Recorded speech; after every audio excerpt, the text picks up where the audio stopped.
NEPA Scene is an arts and entertainment website.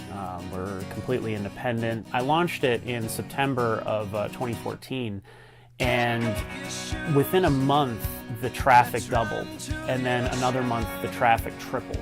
And some of the things that I was doing were some of the same things I was doing years ago, but just having that fresh format and a fresh presentation really just changed the whole game for me.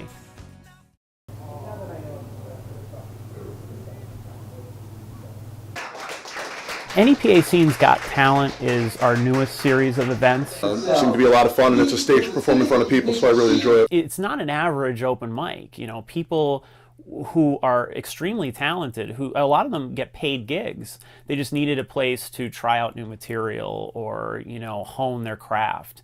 And we gave them that platform, and they were so grateful for it that I knew that they would bring their A game. I mean, everybody's impressed with the local talent.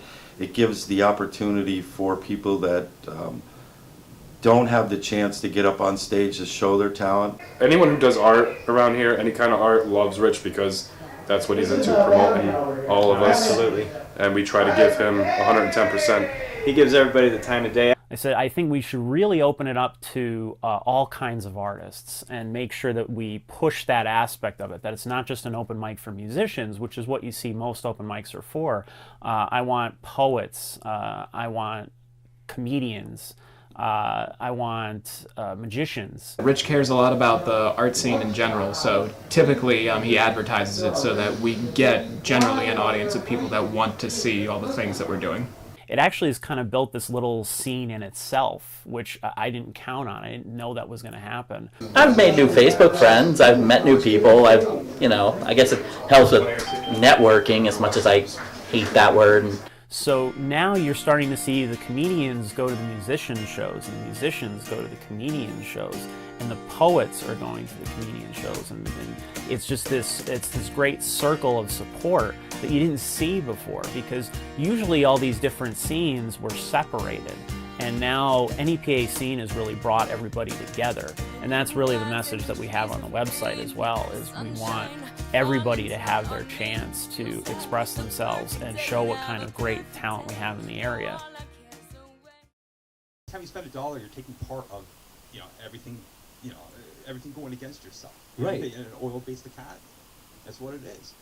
The show is great because we all have these different personalities, and we all bring something different to the table. That's where our FDA came from. Yep. We're able to get a little more in depth than you would get from an average article. What's it like working with Rich and Lauren? People like that conversational aspect to it. Rich is the reporter.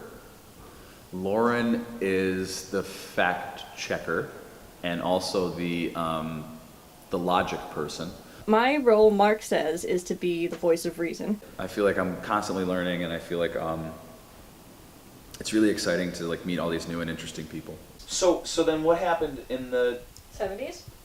Sure, I was gonna go 80s, but I wouldn't want to skip There was a decade. a repeal. Rich tells me what we're talking about a couple of hours before we start.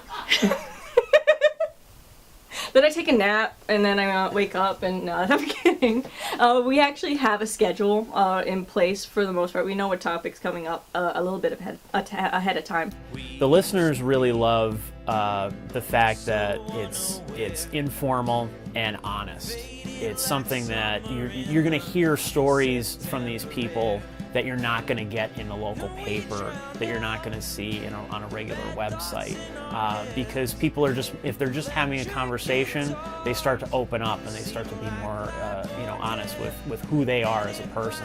The shows are sometimes they're hard because you don't know what the hell you're going to do. We have a beginning and an end. The middle is whatever it tends to be, which is sometimes off topic, sometimes on topic, sometimes insane, sometimes dull, sometimes exciting, sometimes funny. It's worth it.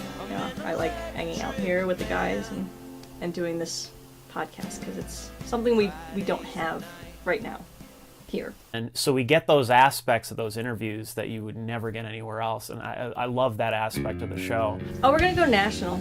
We're gonna start a whole network of other podcasts on unrelated topics, and we're gonna get sponsors and eventually sell different segments of the show to different areas. Our intention was to do week 1 and then see what happened, and now we're at week 23. So we don't think, and this is not arrogant or pompous at all, but like we don't think in the future like where's this gonna go? It's just fun. We can say what we want to say, talk about real issues, and not feel like there's some corporate overlord who's going to cut us off or say, oh, you can't talk about that, or you can't say it this way, or whatever. And so people feel like they can, really be themselves on the show, and that's been a great aspect of it. About 2 years before I got laid off, I bought the domain name nepascene.com.